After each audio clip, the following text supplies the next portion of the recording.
ইসলামী সঙ্গীত পরিবেশন করবেন মোহাম্মদ বাবুল ভাই। মোহাম্মদ বাবুল ভাই সময় 26 মিনিট আছে, 26 মিনিট আগে এবারে কইব আমি দিব আরে হ্যাঁ আগে সুবহানাল্লাহ। এটা কি কাম করলো ভাই কইলে আপনি দিয়ে দিবেন আগে এবারে আসসালামু আলাইকুম ওয়া রাহমাতুল্লাহি ওয়া বারাকাতুহু।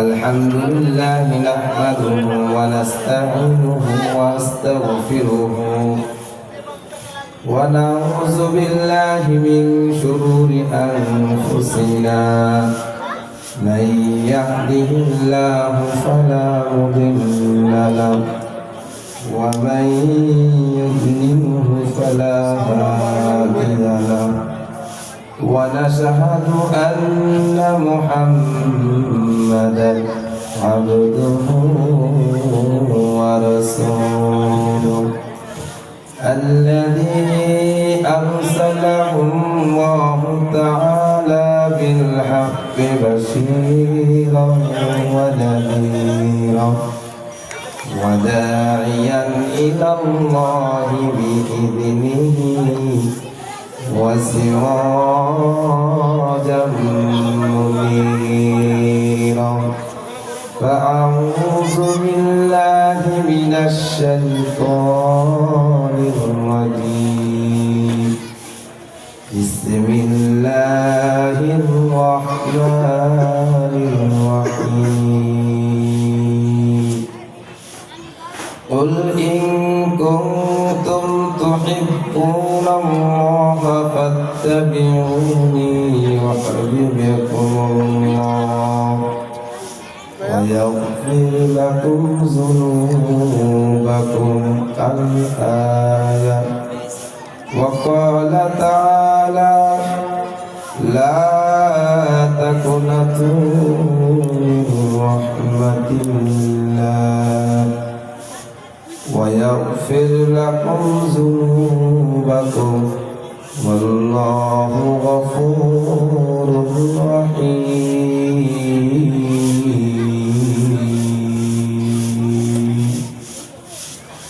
मकबूल तो है शाज़ है काबिल तो बहुत है ना को मानिंदे तो नहीं दिल तो बहुत है तौफीक से होती है या नेमत की खज़ीना हर मौत की तौक़ूत के हाथों है निशाना এ দুনিয়া বেঁচে গুলে ভাই শুধু আশার খেলা ঘর দম ফুরালে বুঝবি রে মনকে আপন আর কেবা পর কোথা হতে আগমন কোথা যেতে হবে রে কে আনিল কি কারণে জানা নাই ভবে লা ইলাহা ইল্লাল্লাহ লা ইলাহা ইল্লাল্লাহ লা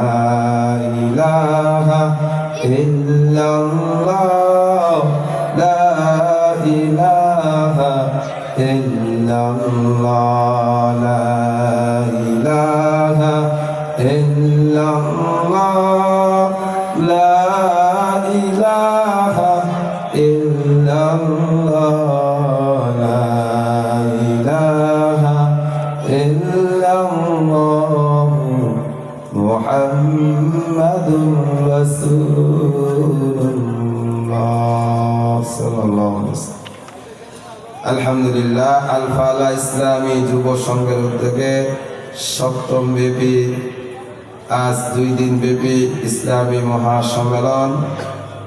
আজকের মাহফিলের প্রধান আলোচক মাওলানা আব্দুল খালিক শরীয়তপুরী সাহেব, চেয়ারম্যান তালিমুস সুন্নাহ গ্রুপ মুহতামিম মারকাজুল তালিমুস সুন্নাহ মাদ্রাসা।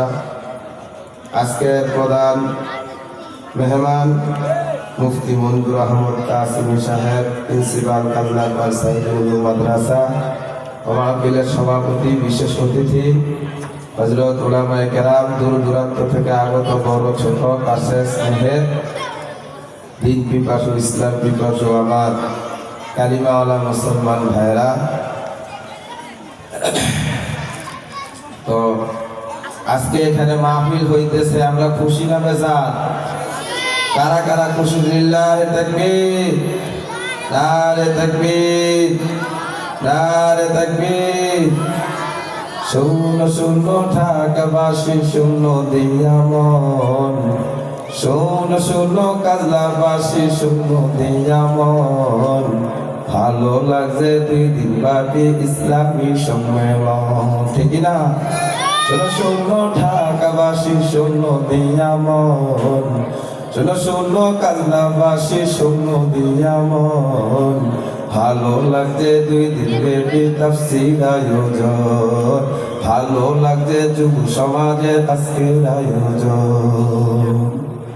সঙ্গীত হবে ইনশাআল্লাহ, আপনারা ধৈর্য ধরে বসবেন তো? কে কে ওয়াজ না শুই না বাড়ি চলে যাবেন? আল্লাহু আকবার। একটা বাচ্চা হাত তুলছে, সবাই শেষ পর্যন্ত থাকবেন তো ইনশাআল্লাহ? আল্লাহ পাক এই মাহফিলকে কবুল করুক, আমাদের সকলকে কবুল করুক, বৃষ্টি বাদল থেকে হেফাজত করুক, আমরা বলি আমিন। তো প্রিয় বন্ধুগণ, আমি আপনাদের সামনে কোরআনের অগণিত আয়াত থেকে বান্দার গুনাহ সম্পর্কে, উলামায়ে কেরাম আশা করি বুঝছেন, এবং গুনাহ থেকে তওবা সম্পর্কে একটু আয়াত তেলাওয়াত করেছি। মহান রব্বুল আলামিন আমাকে যদি তৌফিক দান করেন, এই আয়াতের আলোকে একটু সংক্ষিপ্ত মুযাকারা করব ইনশাআল্লাহ। ওয়ালা আমা তৌফিক ইল্লা বিল্লাহ, সুবহানাকা লা ইলমা লানা ইল্লা মা 'আল্লামতানা ইন্নাকা আনতাল আলিমুল হাকীম। তেলাওয়াতকৃত আয়াতের মধ্যে আল্লাহ তাআলা বলতেছে, লা তাকনাতু মির রাহমাতিল্লাহ। ও বান্দা খবরদার, পাহাড় পরিমাণ গুনাহ তোমার হয়ে গেছে। ওয়ায়াগফির লাকুম যুনুবাকুম, আমি আল্লাহ তোমার গুনাহ মাফ করে দিব। লা তাকনাতু মির রাহমাতিল্লাহ, ये কালামে জিন্দা কুরআনে হাকীম, হিকমতে উলায়া জাল সিতু কদিম বকা কুরআন কালামুল্লাহ শুনো। কদিমাস্তি কদিমাস্তি নয়নো।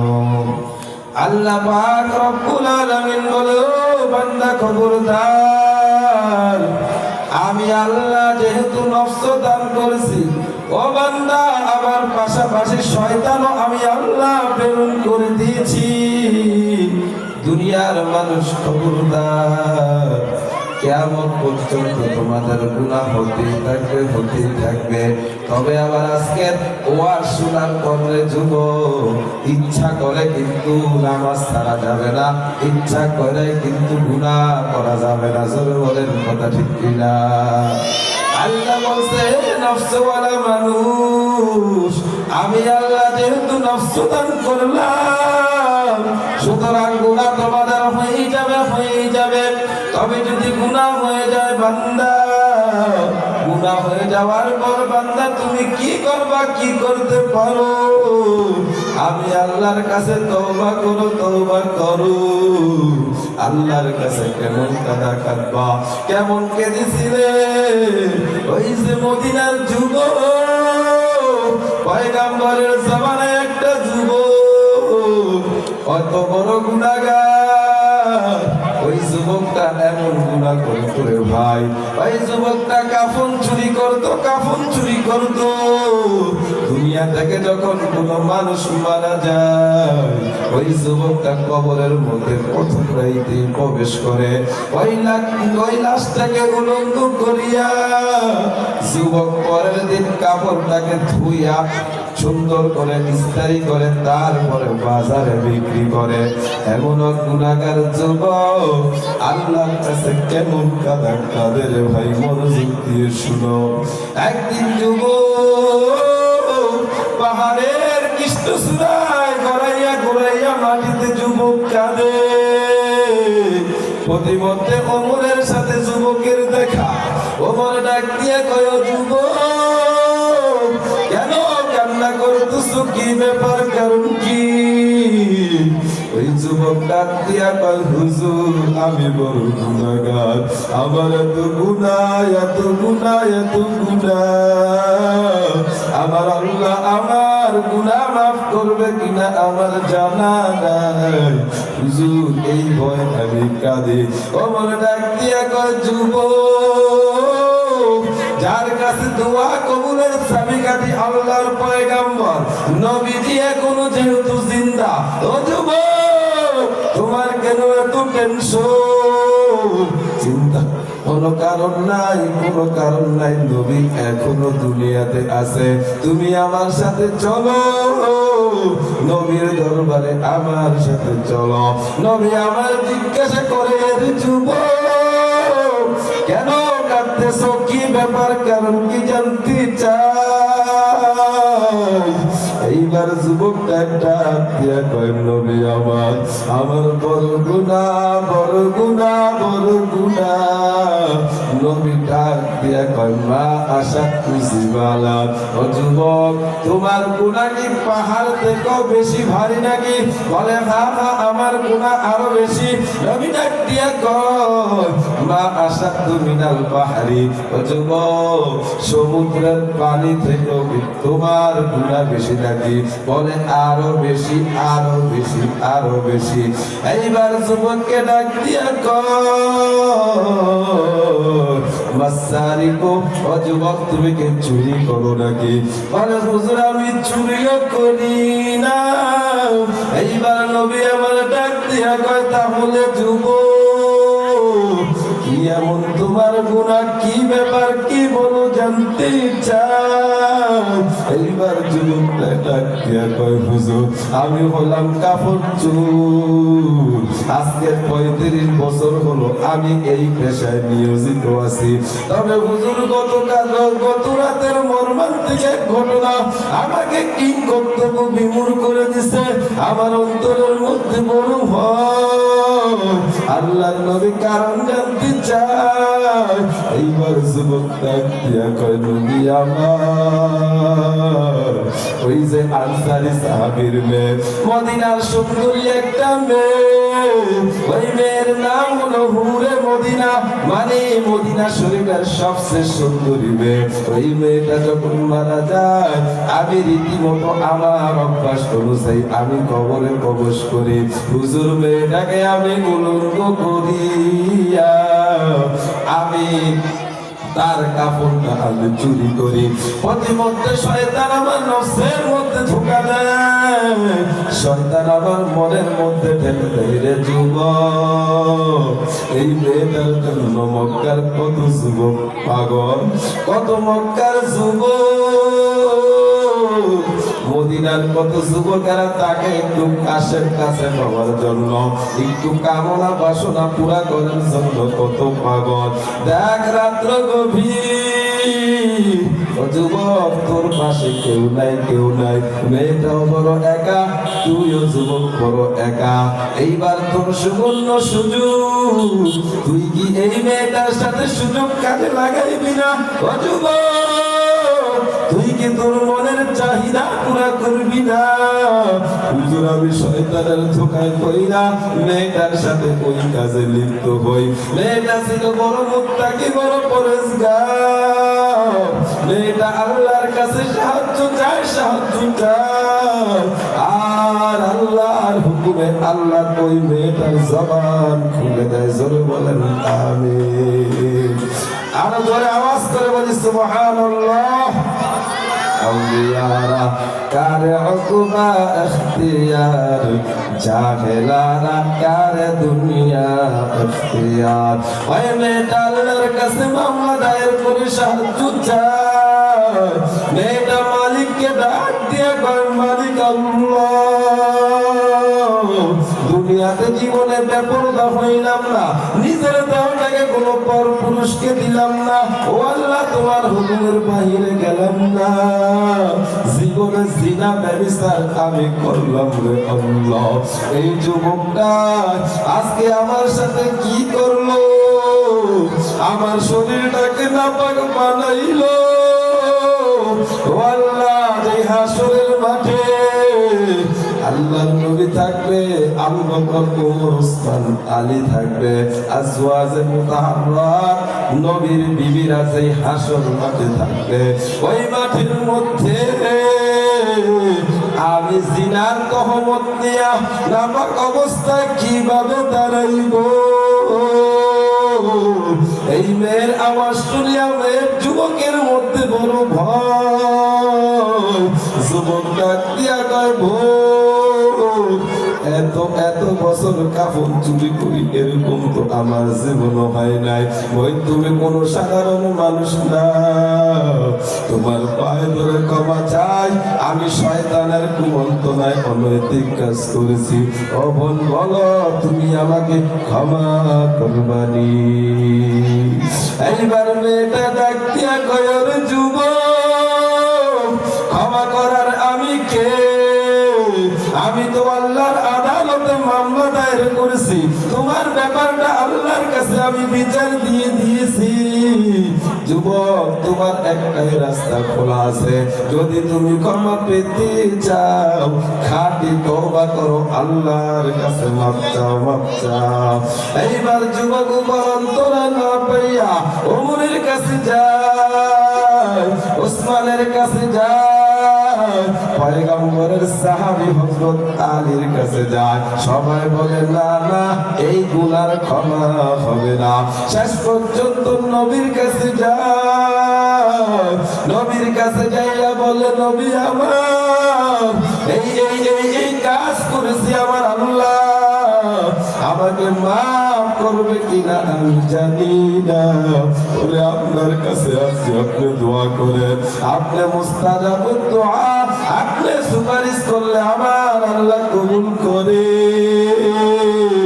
ও পয়গম্বর, আপনি একটু দোয়া করেন, সুপারিশ করেন, আল্লাহ যেন কিয়ামতের দিন আমাকে মাফ করে দেয়। নবীজি ঘটনা শোনার পর নবীজি বলতেছে, না না, এত বড় গুনাহ করছো, ছি ছি, এত বড় গুনাহ কি মানুষ করে নাকি? এটাও কি সম্ভব? মরা লাশের সাথে জিনা করলা, এটাও কি সম্ভব? নবীজি একটা ধমক দিয়ে বলে, না যুবক না, আমার আল্লাহ তোমাকে ক্ষমা করবে না, ক্ষমা করবে না, হতেই পারে না, এত বড় গুনাহ আল্লাহ কিভাবে ক্ষমা করে? এইবার যুবকটা নবীর পায়ের কাছে শুয়ে জমিনের মধ্যে করায় আল্লাহর দরবারে কাঁদে আর বলে, মালিক আল্লাহ, এত বড় গুনাহ করছি, আমার অন্তরের মধ্যে বড় জাহান্নামের ভয়।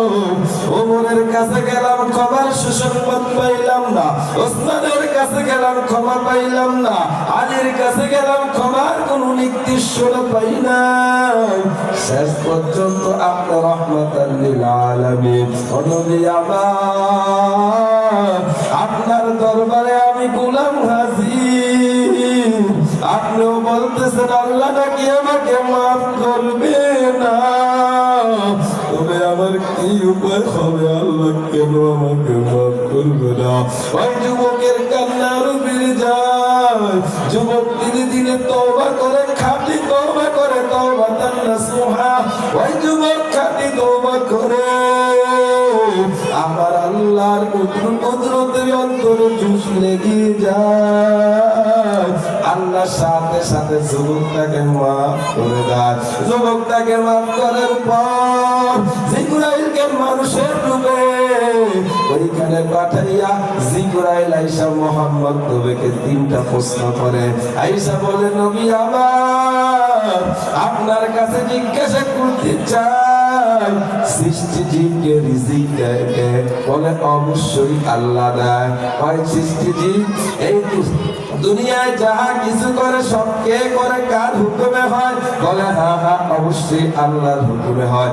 নবী 3 নাম্বার প্রশ্ন, আপনি এইবার বলেন দুনিয়াতে যদি কোনো বান্দা গুনাহ করে ওই গুনাহ মাফ করে কে? জোরে বলুন কে? জোরে আওয়াজ দিয়ে বলেন আল্লাহ। আরো জোরে বলেন আল্লাহ। আর জোরে মুরব্বীরা সহ একটা আওয়াজ দিয়া বলেন আল্লাহ। আল্লাহ আল্লাহ क्या मुबारक नाम है, अल्लाह अल्लाह आशिकों का काम है। मियां मियां शेखों माशुकुर मुजीज किरामन कातिबिन राहम खबर नीस वकर लगर जुबो वपंदरालर আমার মা। আপনাদের কাছে এইবার আমি জিজ্ঞাসা করতে চাই, এত বড় মাহফিলের আয়োজন করা হয়েছে, শুধু সুরওয়ালি বক্তৃতা শুনলেন, মেলা মিলাইয়া বাজারে চলে গেলেন। আপনাদের মা এত বড় গুনাহগারকে যদি আমার আল্লাহ ডাইরেক্ট ক্ষমা করে দিতে পারে, আমাদের গুনাহ কিন্তু এর চেয়েও কিন্তু বেশি না। পর্দার মা হাত তুলে পায়ে ধরে বলি যাও, আজকে একটা জান্নাতের বাজার বসে গেছে। 2 দিন ব্যাপী এত বড় ইসলামী মহাসম্মেলন হয়। আজকে বাবা কবর দেশে ঘুমায়, বাবা ডাক দিয়া কয়ে সন্তান যা যা ওই যে কাজলা বিলে দেখ কত বড় মাহফিল হয়, নবীর ওয়ারিস কত উলামায়ে কেরাম আসে। আমি বাবা তোর জন্য দুনিয়ায় কোন কষ্ট করি নাই রে সন্তান, দেখ কত সুন্দর কোরআন হাদিসের বয়ান, কত মা বাবার জন্য দোয়া হয়, কত মানুষের গুনাহ মাফ হয়ে যায়। রে সন্তান উলামায়ে কেরামের সুহবতে যা, ওয়াজের মাহফিলে যা, আমি মার জন্য দোয়া কর, আমি বাবার জন্য দোয়া কর সন্তান।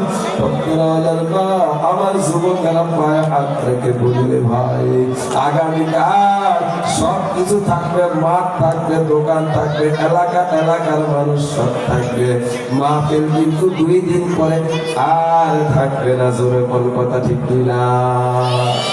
এই জন্য পর্দার মা আজকের জন্য প্লিজ রিকোয়েস্ট করে আপনাকে বলি, আজকে একটু টিভিটা দয়া করে বন্ধ রাখবেন, আগামীকালও বন্ধ রাখবেন। স্বামীটাকে একটু কোরআনের মাহফিলে পাঠাইবেন। ছেলের যুবক যদি থাকে, ছেলের সন্তান যদি বড় থাকে, ওকে একটু মাহফিলে পাঠাইবেন। এই জন্য বলি যদি মানুষ যদি গুনাহ করে তাহলে কিন্তু মানুষের অন্তর মরিয়া যায়। মানুষের অন্তর যদি মরিয়া যায়, উলামায়ে কেরামের চেহারার দিকে যদি কোনো বান্দা সত্যি ভক্তার আকারে যদি তাকায়, তাহলে ওই বান্দার সগীরা গুনাহ মাফ হয়ে যায়। সুবহানাল্লাহ।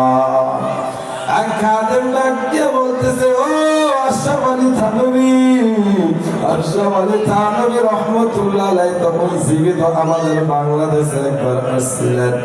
তখন এক খাদেম জিজ্ঞাসা করতেছে, ও আশরাফ আলী থানভী, আপনার কাছে জানতে চাই, মা বাবার চেহারার দিকে যদি কোনো বান্দা মহব্বত নিয়ে যদি তাকায়, তার গুনাহ মাফ হয়ে যায়। ও থানভী, আপনার কাছে জানতে চাই, মা বাবার চেহারার দিকে তাকাইলে যদি কবুল হজের সওয়াব পাওয়া যায়, নবীর ওয়ারিস উলামায়ে কেরামের দিকে কোনো বান্দা যদি ভক্তির নজরে যদি তাকায়, তার পুরস্কার কি হইতে পারে? হযরত থানভী থমের কাছে চুপ করে বসে আছে।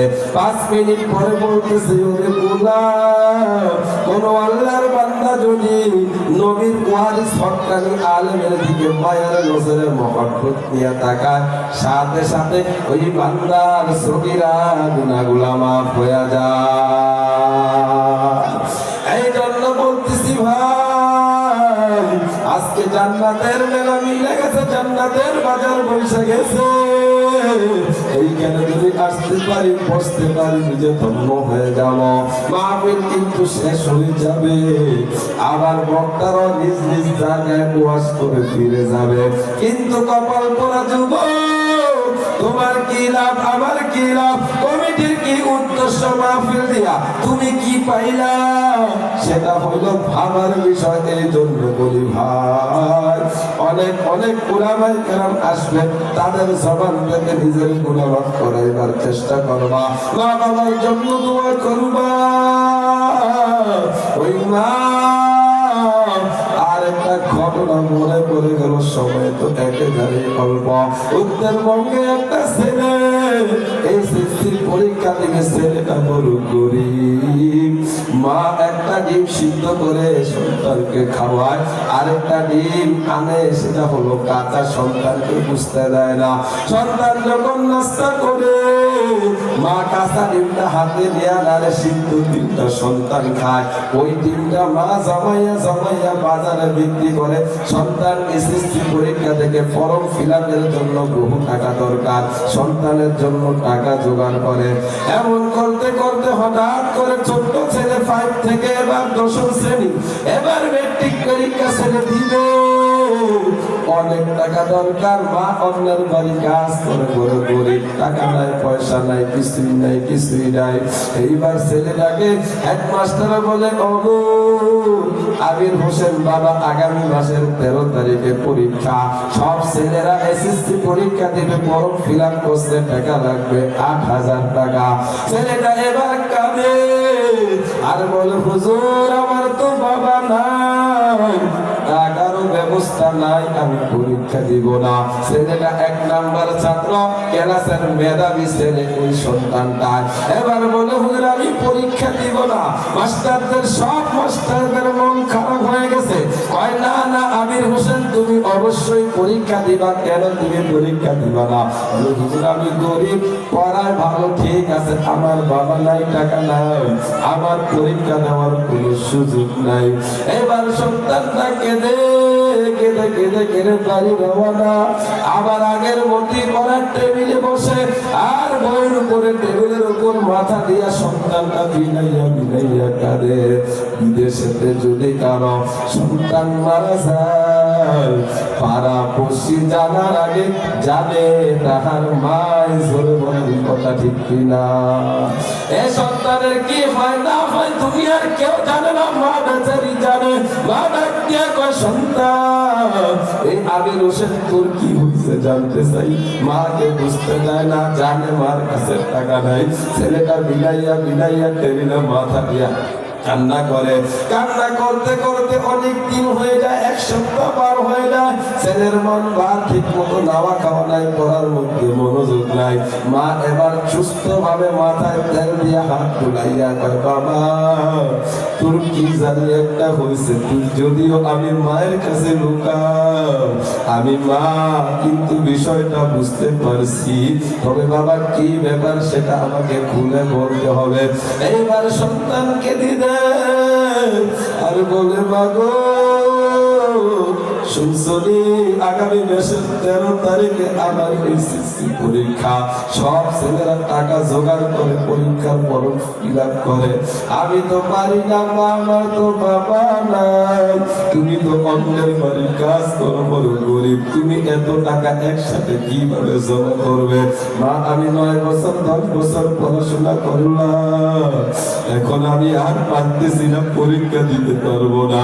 মা আমার মনটা বড় খারাপ, তোমাকেও বুঝতে দেই না মা, এই কারণে আমি কাঁদি, আমার পরীক্ষা দেওয়া হবে না। মা ডাক দিয়ে বলে, সন্তান তোর বাবা নাই তাতে কি হয়েছে, আমি মা তো আছি, আমি তোর মা, আমি তোর বাবা। আল্লাহু আকবার। এই কথা বলে মা একটা মাটির ব্যাগ ওই রুম থেকে নিয়ে আসে, সন্তানের সামনে বলে বাবা ব্যাগটা ভাঙো। সন্তান ইতস্ত হয়ে গেছে, কি করবে বুঝতেছে না। করবো হ্যাঁ বাবা, আমি মা অনুমতি দিলাম, আমি টাকা জমাইছি, তুমি দেখো কয় টাকা। এইবার ব্যাগটা ভাঙার পর ছেলে টাকা গনে আর দেখতেছে ৮,৩০০ টাকা। চিল্লিয়া বলেন আল্লাহু আকবার।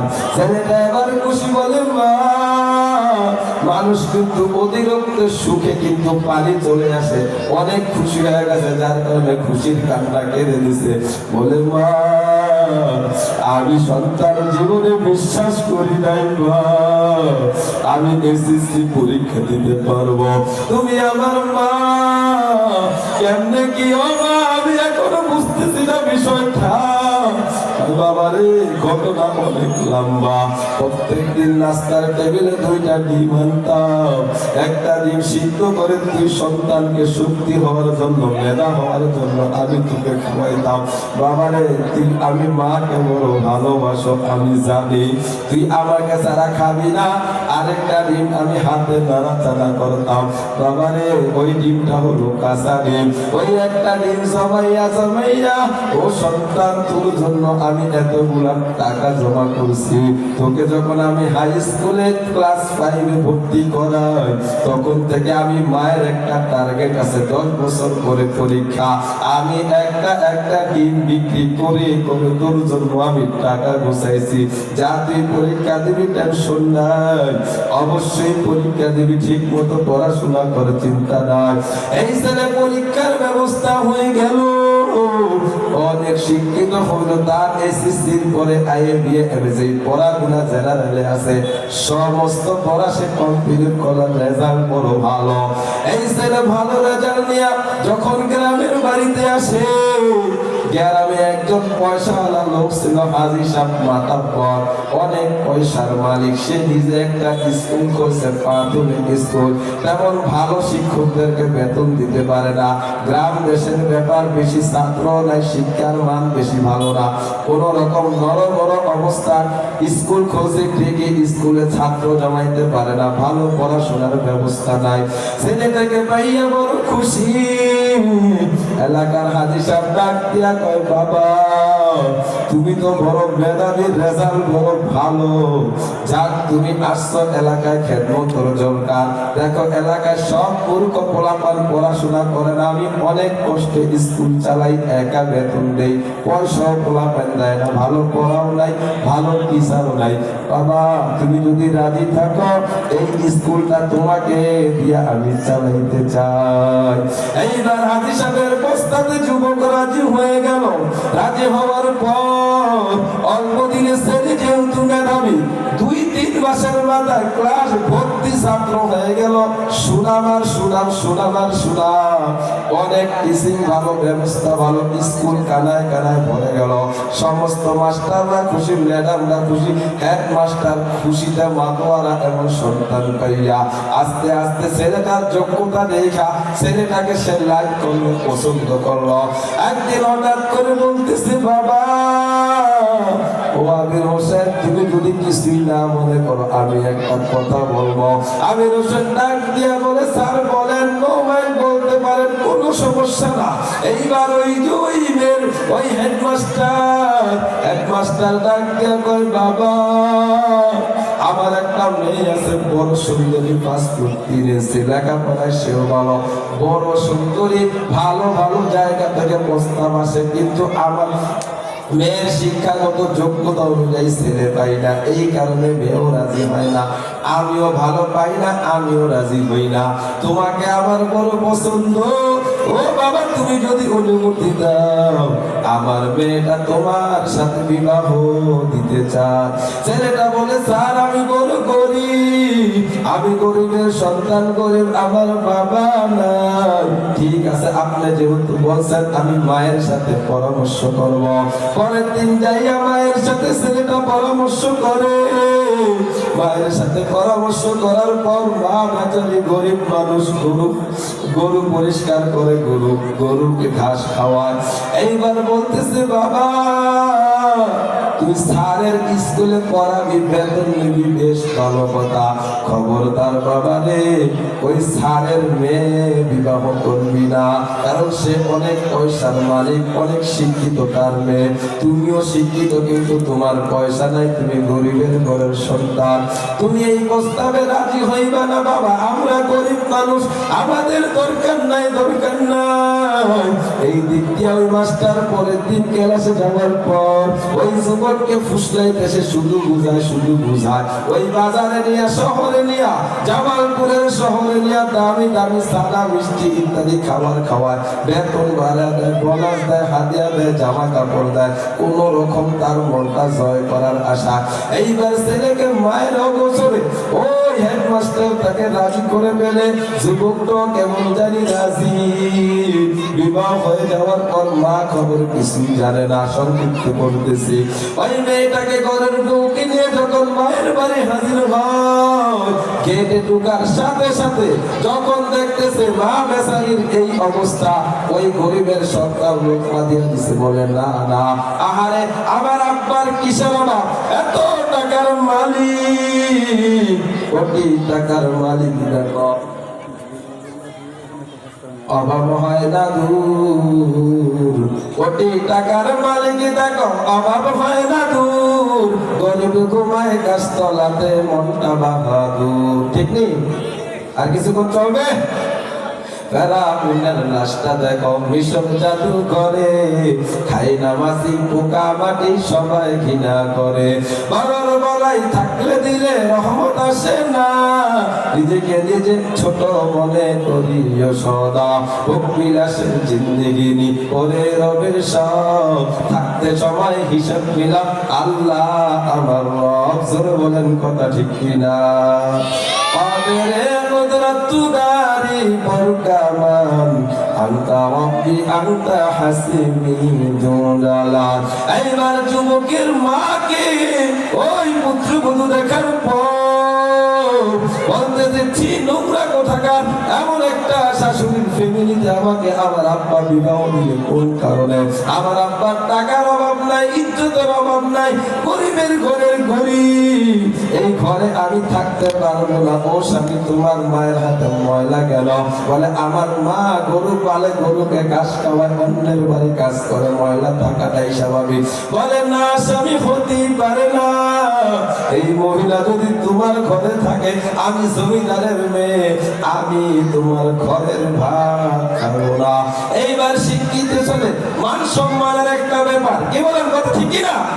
এইবার ছেলে শিক্ষিত ছেলে কি করবে?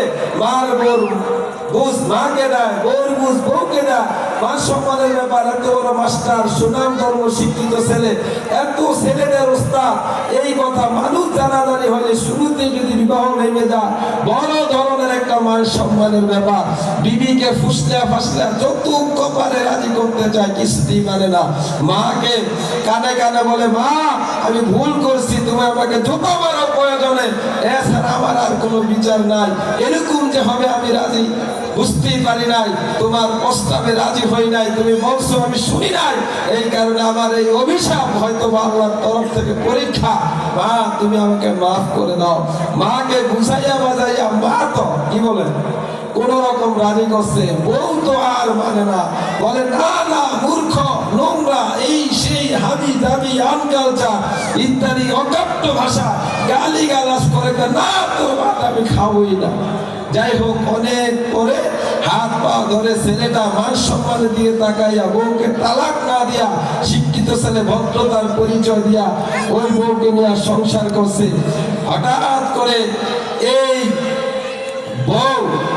এই বউ মায়ের ব্যাপারে ছেলেটাকে খালি ঝগড়া বাজায়, খালি ঝগড়া বাজায়। আজকে আসতে বলে আপনার মায় বকা দিচ্ছে, এই করছে সেই করছে, ছেলেটার মাথা পুরো আগুন বানিয়ে দেয়। হঠাৎ করে এই বিবির কুপরামর্শে ছেলেটা মাকে ধরে এমন মারছে, মার মাথাটা দুই ভাগ হয়ে গেছে। চিন্তা বলেন নাউজুবিল্লাহ, আরো জোরে বলেন নাউজুবিল্লাহ। বিশ্বাস হয়নি কথা দেন? এই জাতীয় যুবক কুলাঙ্গার আমার সমাজে আছে না নাই? একটু আসতে বলেন আছে না নাই? এইবার হঠাৎ করে ছেলে গভীর রজনীতে একদিন স্ত্রীর বাড়ি হাজির, ছেলেটার বাড়ি হাজির হইয়া দেখি তার একটা ছোট সন্তান হইতে, সন্তানটার মায়ের বিছানা প্রস্তাব করে ভাসাইয়া মা কি সুন্দর করে ওই ছেলের বউ ওই তার সন্তানটাকে কি করে আঁচলের মধ্যে রেখে দিছে। ছেলেটাই দেখা এবার মায়া কান্না থামাইতে পারে না। মায়ের পরের দিন ঘটনা, এই অবস্থা দেখার পর ছেলেকে আল্লাহ দিনের বুঝ দিয়া দিছে। ছেলে এইবার মনে মনে কি কর্তব্য বিমূর বড় চিন্তা করতেছে, আরে আমার সন্তান আমার বিবির বিছানা কম্বল শরীর প্রস্রাব করে ভাসায় দিছে, তারপরে মা কেমন মা, আমার বউ আমার ছেলেটাকে কিভাবে যত্ন করে নিজে ভিজায় শুইয়া সন্তানটাকে আসলের নিচে রেখে দিছে। আমারে আমিও তো ভুল করছি, আমার মাও তো আমাকে এইভাবে বড় করছে, আমিও তো আমার মায়ের কোল বাসাইছি, মা তো আমাকে ফালাইয়া দেয় না, কোন মাকে আমি মারলাম। দৌড়াইয়া যায় মায়ের কাছে, মা বলে বাবা কালকে না মারছ, আগের মায়ের দাদা এখনো জানি নাই, আমাকে কে তুই আমারও মারবি? বলে না মা আল্লাহর কসম তোমাকে মারবো না, একটু দরজা খোলো। এইবার মায়ের পায়ের নিচে ছেলেটাই পড়িয়া গেছে। মা সাথে সাথে কেঁদে দিয়ে বলে সন্তান বিশ্বাস কর আল্লাহর কসম, তুই যখন আমি আমার মাকে মারছ আমি বুঝছি তুই ভুল কার কথা শুনছ, ভুল বুঝাইছে, তুই আমার ছেলে তুই এরকম না, বিশ্বাস কর বাবা তোকে আমি বদদুয়া দেই না, আমি সাথে সাথে তোর জন্য দোয়া করছি। এই প্রচন্ড মাথায় ব্যথা নিয়া এই বাবা শুধু তাই না, এখনো দেখ তোর বউ ঘুমায়, তারা এখনো ঘুমে, তোর বাচ্চা তোর ফ্যামিলির সবাই ঘুমায়, আমি মা এ সন্তান এখনো ঘুমাই না, ঘুমাই না, উচিত ছিল তোকে বদদুয়া দেওয়া লানত ধ্বংস করা, না না আমি মা 10 মাস 10 দিন এ সন্তান তোকে গর্ভে ধারণ করলাম, আমি এই মায়ের প্রচন্ড ব্যথা নিয়ে আমি মা পুরা মানুষ ঘুমাইতে পারি না, আমি মা এখনো তোর জন্য কাঁদি, তোর জন্য তোর সুখের জন্য দোয়া করি। এই জন্য ভাই সময় সংক্ষিপ্ত, আসলে এত অল্প সময় তো আলোচনা করা যায় না, মাগরিবের সময় আজানের সময় একেবারেই কাছাকাছি, তো এই মায়ের খেদমত করবেন তো ইনশাআল্লাহ। কারা কারা মায়ের খেদমত, আল্লাহু আকবার। ওয়া আখিরু দাওয়ানা আলহামদুলিল্লাহি রাব্বিল আলামিন। আসসালামু আলাইকুম ওয়া রাহমাতুল্লাহি ওয়া বারাকাতুহু।